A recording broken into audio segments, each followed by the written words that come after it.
السلام علیکم ورحمۃ اللہ وبرکاتہ۔ رسول اللہ صلی اللہ علیہ وآلہ وسلم معراج سے جب واپس آ رہے تھے تو آپ صلی اللہ علیہ وسلم نے آسمان پر سیاہ رنگ کا دھواں اٹھتے دیکھا تو جبرائیل علیہ السلام سے پوچھا کہ یہ دھواں کہاں سے اٹھ رہا ہے؟ تو جبرائیل علیہ السلام نے عرض کیا، یا رسول اللہ صلی اللہ علیہ وسلم، یہ دھواں جہنم کا ہے۔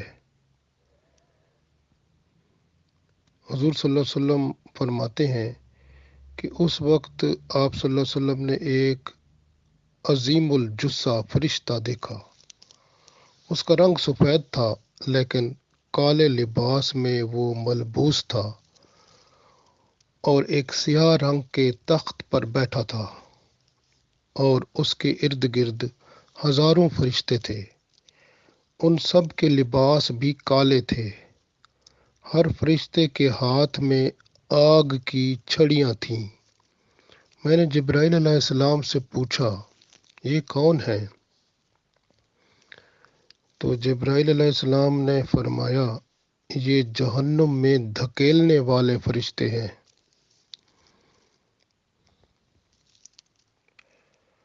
حضور صلی اللہ علیہ وسلم فرماتے ہیں، تب میں نے جو جہنم کا بڑا فرشتہ ہے مالک، اس سے میں نے کہا کہ مجھے جہنم دکھاؤ۔ وہ کہنے لگا کہ آپ صلی اللہ علیہ وسلم نرم دل ہیں، آپ صلی اللہ علیہ وسلم سے نہ دیکھا جائے گا۔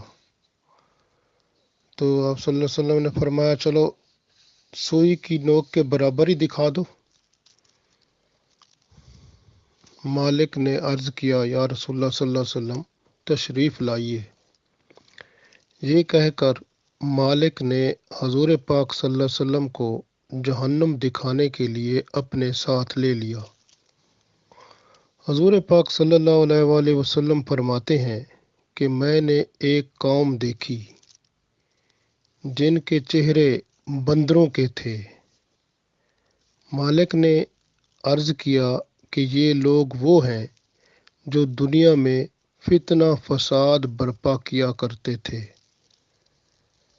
پھر آگے چلے تو فرماتے ہیں آپ صلی اللہ علیہ وسلم کہ میں نے ایک قوم دیکھی جن کے ہاتھ اور پاؤں زنجیروں میں جکڑے ہوئے تھے اور وہ نار جہنم میں جل رہے تھے۔ مالک نے عرض کیا، یا رسول اللہ صلی اللہ علیہ وسلم، یہ شراب نوش تھے جو توبہ کے بغیر مر گئے۔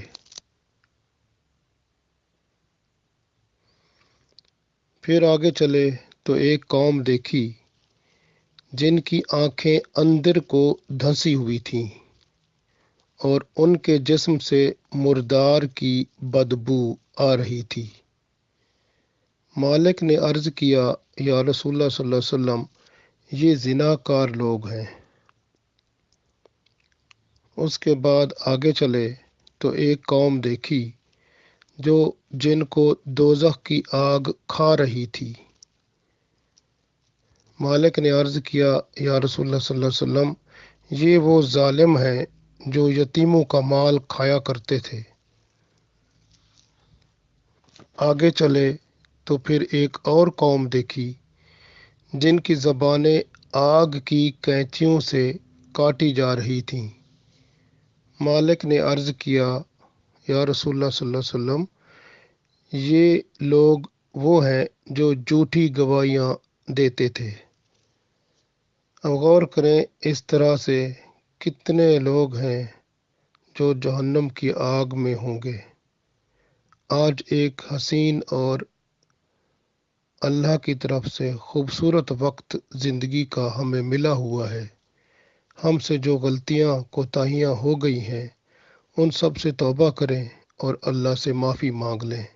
اللہ تعالی ہم سب کو معافی مانگنے کی، توبہ کرنے کی توفیق عطا فرمائے۔ آمین۔